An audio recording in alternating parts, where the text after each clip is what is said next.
Welcome to Solvetic, your channel to always learn technology easily.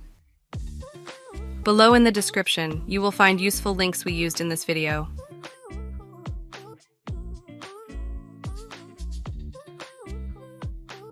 Today in Solvetic, we will see how to reply mail in Gmail. Let's see how you can reply to an email in a few steps. First, open the email you will reply to. There you must click on the option Reply. That's it. Then simply enter the response you will send and click Send.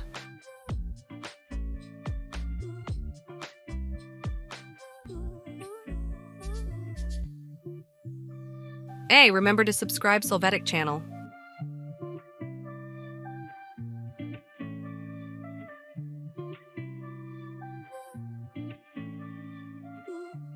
We hope it has been helpful for you. Here are links to watch more videos of your interest and subscribe to the Solvetic channel. Thank you.